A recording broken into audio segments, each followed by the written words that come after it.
Should be here in about 4 hours. Just to keep in the spirit of the filmmaking. Tommy Wiseau was apparently usually about 4 hours late to the set. So, but just a little thing before we get started with the Q&A. Some of you actually have a yellow plastic spoon under your seat. So look under your seats.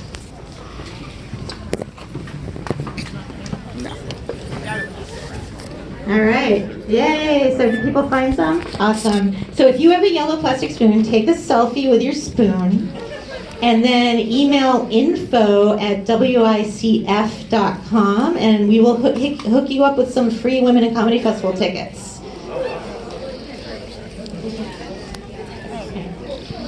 Great, I'm so glad that was awesome, aren't you? That was pretty awesome, right?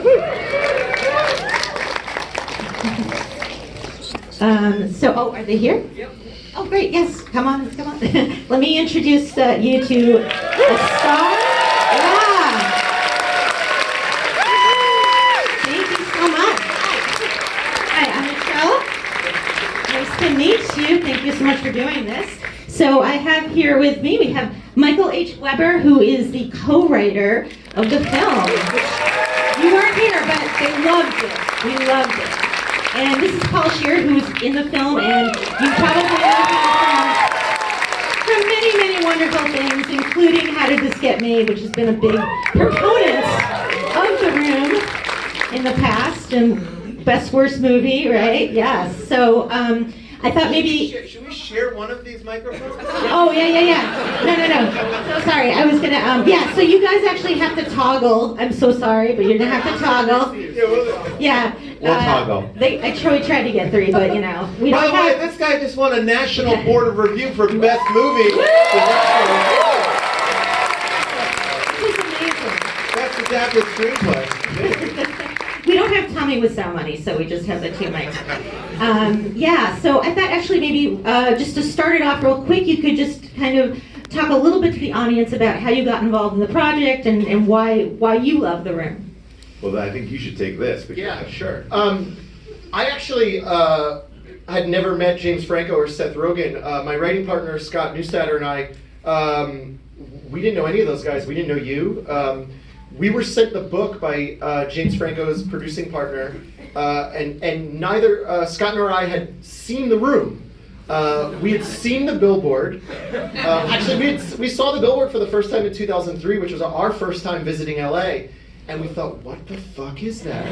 We thought, is it like an off Broadway play? Is it a costume store? Yeah, because it looked like at the time I remember seeing it as it's a vampire thing, right? It's definitely a vampire thing.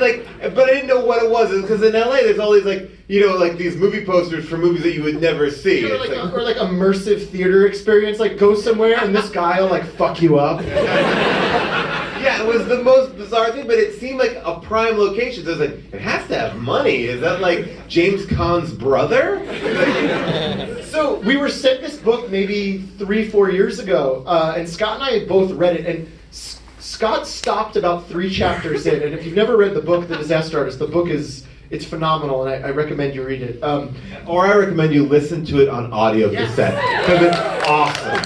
Greg does amazing voices. He legitimately does amazing voices. I don't think I've seen Greg do as many voices as he does in the book that he did in real life. Best performance. Yeah, it really is.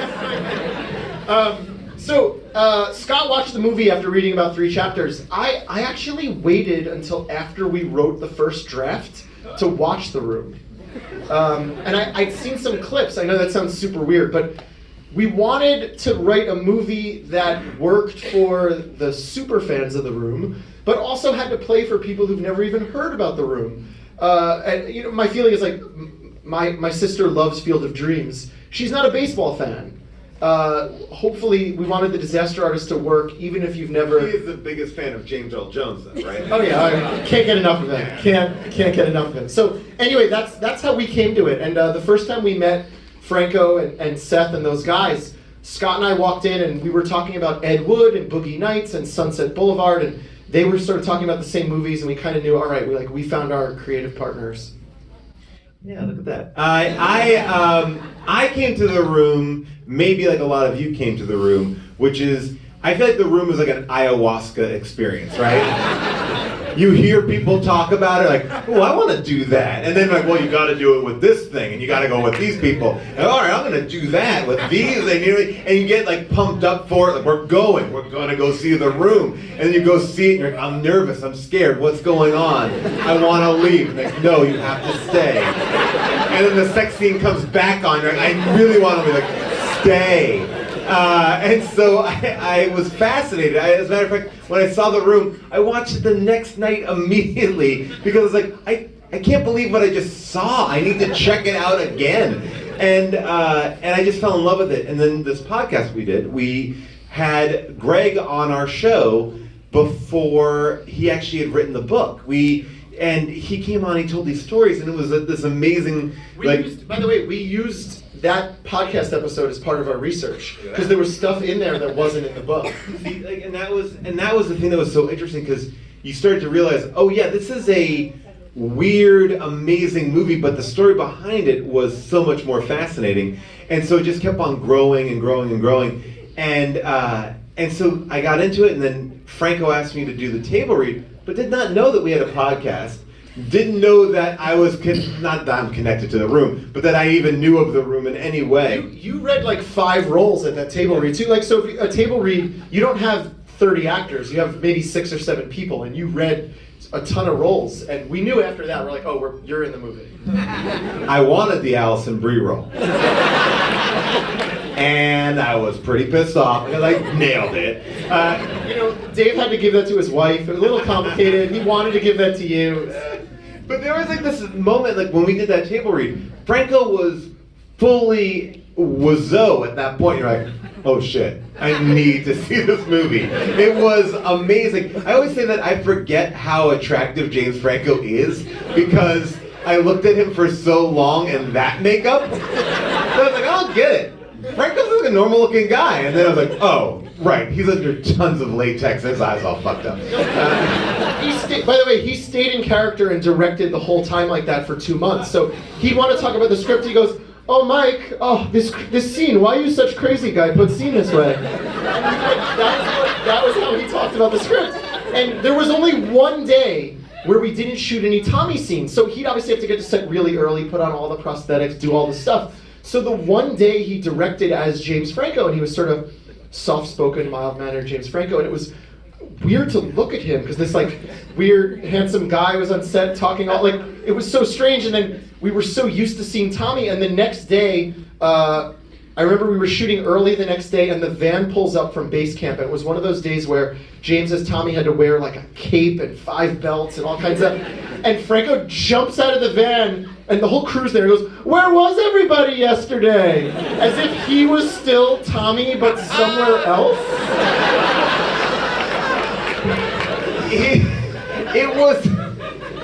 It was amazing because he really, like, you never saw him out of that getup. I mean, you were there every day. The one cool thing about this movie that you don't really know, and James was talking about this a bunch, is that Greg, like, basically rated Tommy's stuff. Like, that documentarian in the movie is a real guy. Tommy hired a documentarian to capture the making of The Room. / spy on everyone who was there. And it is the most boring footage. Like, it's like security camera footage of like cars pulling out of driveways and in. And so like James like, here, watch this documentary. And it's like 8 hours of like scrubbing through on Dropbox, like But then when you would see Tommy talk to people, I mean, it was the most fascinating thing because you were watching him in his moment when he thought he was making a Tennessee Williams-esque drama. I mean, I always describe this movie as like Tennessee Williams via like Google Translate. Like it's like right, it's roughly there, but from my character, it was great to watch because he was talking to him. He's like, all right, we'll do this, we'll do that, and the DP was like, did not make eye contact. He's like, yeah, right, yeah, got it, yep. And then looking down, not looking at Tommy, was amazing. You guys watched all that stuff too, right? We saw that, and Greg also took or borrowed Tommy years before he even made The Room. he would drive around LA by himself talking into a tape recorder. So there's hundreds of hours of these tapes. And Franco has these tapes, and we heard the audio, and we used some of it actually. The scene where Tommy's on the roof and he's very upset because obviously no one's giving him a chance. And this town, nobody loved me. Like that sort of woe is me stuff. That was on the tapes. Like he would drive around LA by himself, talking into the tape, being like, nobody understand me. They think I'm villain. And we loved Sad Tommy. Those ended up being our favorite moments in the movie. Was when James played Sad Tommy. I love Sad Tommy. But you know what's so funny? I was talking to Tommy, and he goes, this movie, they always are asking, like, they say at the end, no one knows how old I am. No one knows where my money is. And I was like, I just say, ask me. And I said, all right, well. And I asked him, like, how old are you? And he proceeded to give me a 10-minute long answer that did not address that question at all. He talked to me about building buildings and having great windows, but you need a foundation. You can't just have great windows. I was like, and then how old are you? I remember Tommy was not involved when we were writing the script, but we had to listen to some of his script notes later on as we got close to production. And I used that as an opportunity and he didn't really understand the concept of script notes. It was more sort of an opportunity to air old grievances, like, why you have this Sandy guy in script so much? But I asked him once, I said, why did you buy the equipment? And he said, my God, I have to explain concept of depreciation to you? Which actually is an argument for renting the equipment, because if the value of it's going to depreciate, why would you buy it? It doesn't... he said one day I would understand, so I'm waiting, and hopefully one day I'll understand. It is funny that you say he aired old grievances, because we had like a lunch one time where Tommy was on speakerphone giving us script notes, and he would just say stuff like, oh yeah, but that person smelled. Like he was like really like drilling it home, like make sure in the movie you say that person's had some BO. Like it was like just finding these little digs. It was all so fresh to him. This is still the first question. That was awesome. No, that was awesome. That's very Tommy of us. So you yourself, Michael, had kind of this serendipitous meeting with your writing partner, and then he became this like huge part of your this movie's creative career. So you kind of have some parallels. Yeah, this movie's weird on a lot of levels because around the same time that Tommy and Greg met in acting class in in San Francisco, is when James and Seth met making Freaks and Geeks, which is really right around the same time Scott and I met. I went to Syracuse, and I needed a summer internship, and I was home in New York for spring break, and I just opened the phone book and cold called production companies, and Scott Neustadter answered the phone at Tribeca Productions, and I was chosen as an intern, and I started working there after I graduated, and basically, I mean, my job was nonsense, but Scott and I would sort of escape and have lunch together and sit around and read these scripts that were sort of going through the industry, being like, this company paid how much for that? Like, really? We can do this. Like, you sort of, when you're not in it, you think the bar's up here as a screenwriter, and then you start reading the scripts that are circulating, and you realize it's kind of down here somewhere. And at least gave us the confidence to just start writing together and showing it to our friends and sort of going from there. But yeah, that's really sort of a serendipitous, like, Scott answered the phone, and that was the beginning of our friendship, and then a few years later we started writing together. And I met no one. In 2002, I had a year of meeting no one, and but you know what, I'm better for it. You've done a lot of amazing projects. You've got a lot of fans here. Can you tell us a little bit, or actually, should we ask one for, I have some for Michael that people ask me in advance, but I'd love to give Paul a question. So don't worry about me. How about this? Let's like match game style. Ask me a question, but Paul answer it first, and then we'll see how close it is to the real answer. Unless someone here has a really good question. Somebody's got a good question for Paul. Go ahead. It have to be it for me. Now it's for no. Paul questions only. Oh man, that's really. She says, how was it working on a movie with your wife? It's a very good question.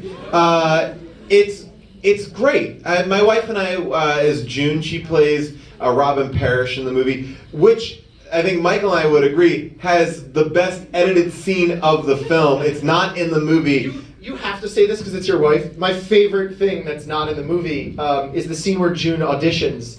And it's a last-minute audition because they're shooting the Robin's character scenes the next day, and they realize they don't have anyone.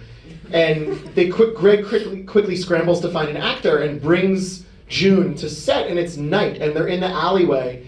And they're just walking down an alleyway, and James, as Tommy, comes out from behind a dumpster and is like, "Are you ready to give your mind, heart, body, and soul to this movie?" And June's like, I guess? Like, and then James just turns around and walks away down the alley, and June is like, I feel like I'm about to be murdered. And it's so funny, and sadly for other reasons, it is not in this cut, but maybe on the DVD. Yeah, it's such a great, and one of the cool things that James did on this movie a lot was do these like one takes. So to see that pull out, her pulling into the parking lot, her being escorted by Dave down this dark alley. Yeah, I think it's super dark alley. But working with June, June and I have done a bunch of stuff together besides the podcast. We did the show NTSF SDSUV, which is on Adult Swim, which is super fun. Thank you. But yeah, it's great. But as a parent, it sucks because we have to find babysitters a lot. Like that's and then so that's the only big problem. I thought it was weird that you brought the kids to set and had Sharon Stone babysit them. Yeah, but to her credit, she's really good at playtime and stuff like that. She really taught him the alphabet, not the right letters, but she taught him an alphabet, Klingon alphabet. Sharon Stone, I like Sharon Stone. I think she's great. The first time we saw this movie, all I heard, it was like, oh, Sharon Stone's here. I'm so excited, and all I heard was like, volume up. And I was like, awesome. Just like that was just commanded it from her seat in the small theater. It was great. Great Sharon. So another question I got was that Tommy is obviously very private, and honestly, it's pretty amazing that he has been able to maintain the mystery of his age and where he's from in this day and age. It's kind of incredible. But have any of his relatives or people who used to know him come out of the woodworks? They're all murdered. Tragically murdered. No, I think Tommy is this, he's an enigma of a guy. I was saying this today, there's something so childlike about Tommy, where he is oh, we're making a movie, and kind of eyes wide open. And then there's another part of Tommy which is oh yeah, of course you're making a movie of my life. You probably should have done it 10 years ago. It's this weird push-pull with him, but I don't feel like he has any paper trail. There's no papers of Tommy, right? There's no internet history. Yeah, it's funny. We never set out to decode the room. I don't think the answers are as interesting as the questions. And it also seems like with Tommy, every time you think you have the answer to a question, you have 7 more questions. So I don't know, it at least emotionally, investing in who is this guy is not as relatable as will this friendship, which is a little dysfunctional to begin with, survive the making of this weird piece of art. Yeah, because it's the same thing in the Phantom Menace. Who cares about midichlorians? Oh, that's what makes a Jedi. Oh yeah, whoever, he's from Germany. Oh, now I really get it. It doesn't. Anakin Skywalker's from Germany? Yes. Spoiler alert. And Rey's parents are total Germans. It's good. Angela Merkel is Rey's mom. You heard it here first. I'm sorry, Ryan Johnson. Just spoiled it. But no, A24 is gonna be so pissed. So Greg's. I'm sorry. Did you have more? No. I noticed that Greg's arc in the movie is quite different from the book, where he gets pretty skeptical a lot sooner. But in the movie, he's just so innocent and open-hearted and excited about it. He's actually excited to be cast in the movie, whereas in the book, it's I really don't want to do it. And Tommy kind of manipulates him into being. He actually hired a different actor, and then simultaneously was doing scenes with both Greg and the other actor, pretending that this was just footage for the producers who wanted to see Greg on film. So Can you explain a little bit like how you kind of changed his point of view? You know, I think, look, there's always some crafting involved when you adapt a book. The book was from Greg's perspective, and Greg is looking back now and kind of saying he was always in on it, and sort of, he knew, but you start to spend time with Greg and you realize he really wasn't so sure, and he felt torn. He really, in some ways, felt like he owed Tommy, but at the same time knew he was being sort of taken for a ride. So I think we were going for a little more of a balanced, honest portrayal of sort of what kept Greg hanging in there. Yeah. Because, any reasonable person, that's the funny thing about writing this, is that, like, in some ways, once the movie starts, I kind of understand Tommy more than I understand Greg. Because Tommy has the vision, and Tommy knows what he wants, right or wrong. And Greg is the one that becomes less relatable as they make the movie, because I go, oh man, I would have been out of there after a couple of days. So it's actually harder to understand, and then you realize, in some ways, Greg thought this was his last chance. Yeah, I think, there's one actor who left who left the room in the middle of shooting. Like, that guy's like, yeah, Tommy, I'm not on board with this, and he left. Greg stayed from beginning to end, and yeah, he may have left it was over, but he did complete it, and I think it's easy to write history and be like, oh yeah, Tommy. But he does. I mean, they are still friends to this day. I mean, that's the other thing. Like, you see them together, I'd say it's borderline cute. Like, it's like they really do have like a symbiotic relationship. They're very sweet with each other, and they are respectful, and they take care of each other, especially through this whole process. Any more questions? Okay, here. Actually, let's give this to her. Oh, wow. Wow, you handled the mic, Paul. Whoa. If I had the mic, I wouldn't let him handle it. In dealing with James Tommy on set, did you ever feel like you were trying to rein him in, like Sandy was with like Tommy on set? Like, do you ever get out of control? For me, I would say that James Tommy, and maybe it was different for you, I always felt it was, like, the only time it was confusing was, so James is directing a movie where he's playing a director directing a movie, right? So we would do these very long takes that would just be like, the camera's rolling, and Tommy is directing us and yelling at us, and then he would call cut, but that was Tommy calling cut, not James calling cut, but then sometimes James is calling cut, not Tommy, and that was confusing. But once we were out of that, it was always like, for me at least, the personality of James coming through with the voice of Tommy. So it was like, James like, oh, did you see that thing last night? Oh, that was crazy. But it was just talking to Tommy Wiseau with the intellect of James. It was like a very it was also weird to process. But it wasn't like he was in character where it's like, I built a log cabin and I don't know what the future is. Like, what is, it wasn't that. So it wasn't like, I can't control him, he's so Tommy. Yeah, I mean, I didn't really know him that well. So Scott and I had only met with James maybe half a dozen times, had maybe another half a dozen phone calls. So by week 2 of shooting, we had spent more time with Tommy James than James.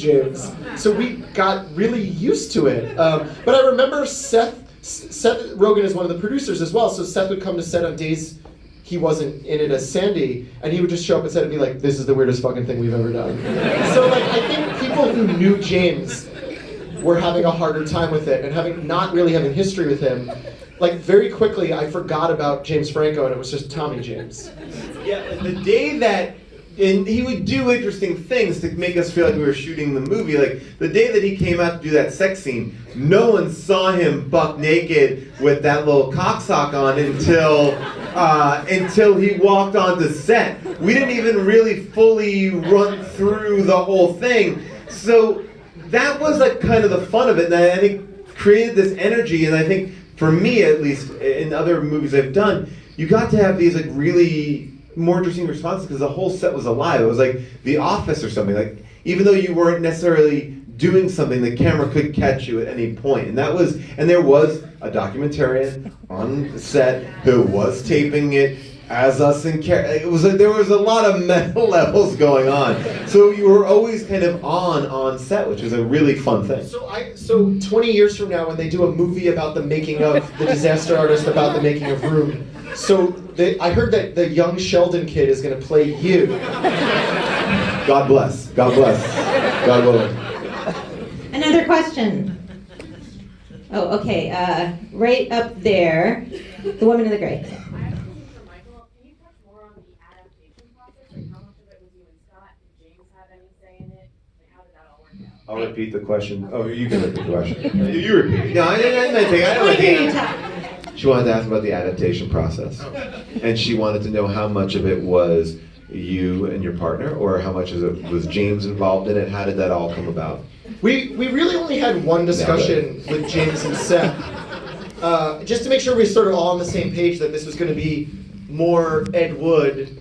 There's probably a version of this that's Bowfinger, that's just 2 hours of production shenanigans, which would be hilarious. But Scott and I were always interested in the story of the friendship, and if you know the book, or if you don't, the book is really interesting because every other chapter, I think it's the odd number chapters are the history of the production of The Room. And the even number chapters are the history of the friendship.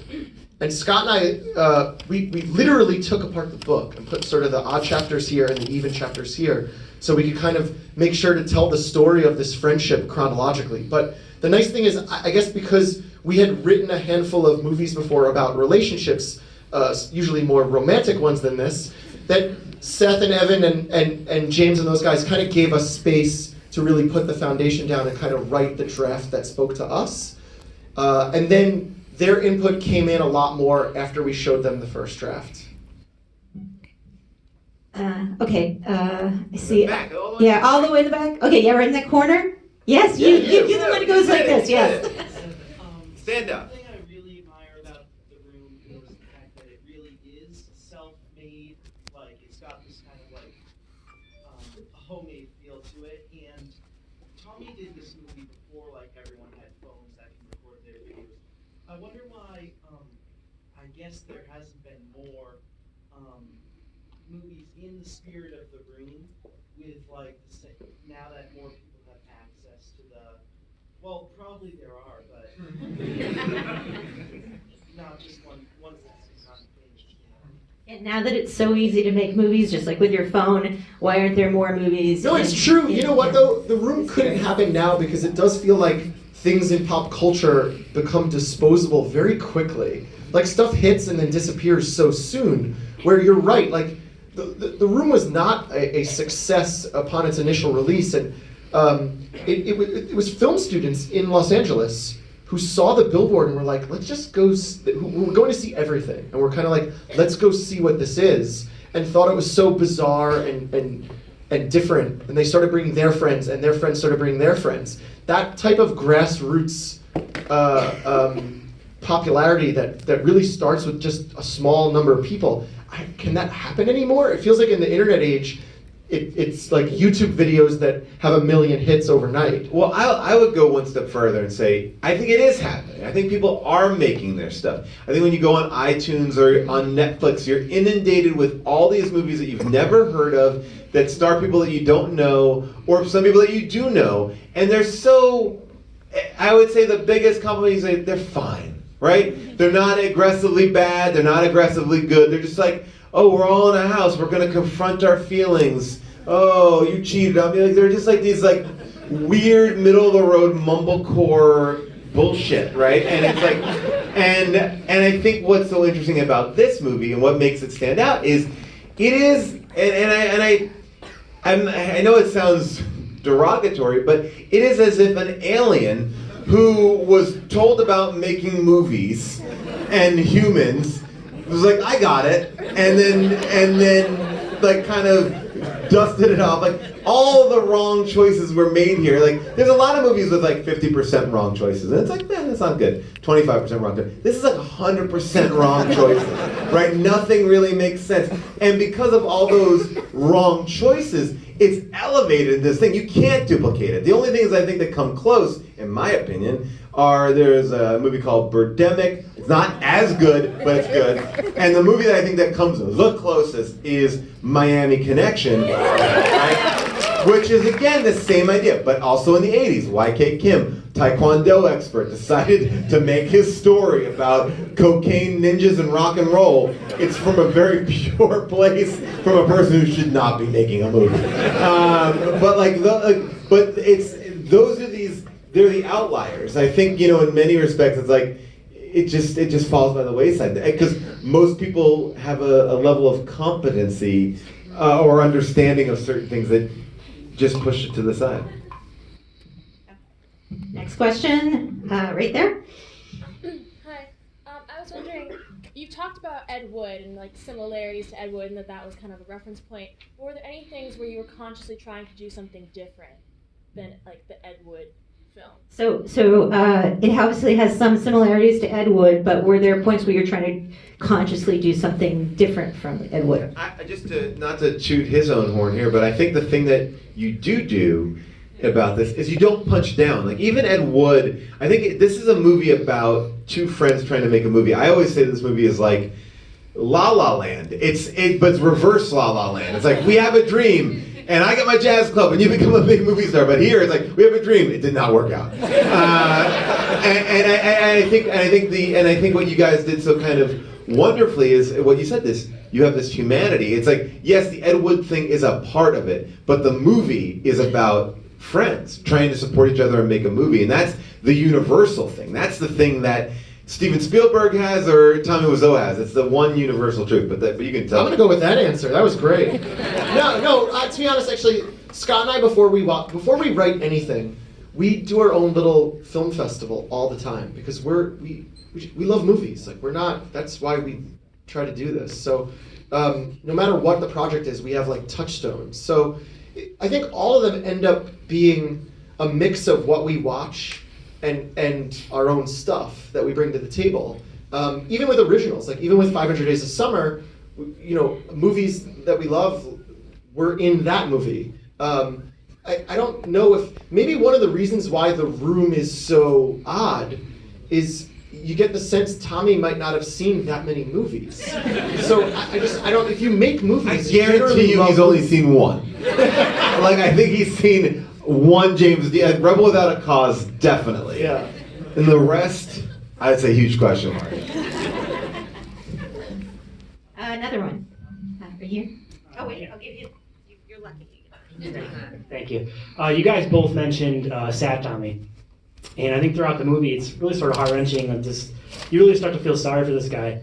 And so I was wondering, how do you draw this line between painting this picture of him and making him a sympathetic figure and also not making fun of him? But I know you guys weren't like maliciously making fun of him, but what I'm saying is, how do you find that line of just making sure that it is funny, but it's also not malicious? Yeah, I think a lot of that comes out of taking this journey through Greg's eyes.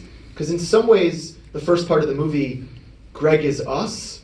Sort of Greg has this dream and wants something and sort of feels like he lacks something that Tommy has, this courage to go do this thing. Oddly, that switches in the middle of the movie because it really becomes Amber, in a way, who becomes us, going, what if this doesn't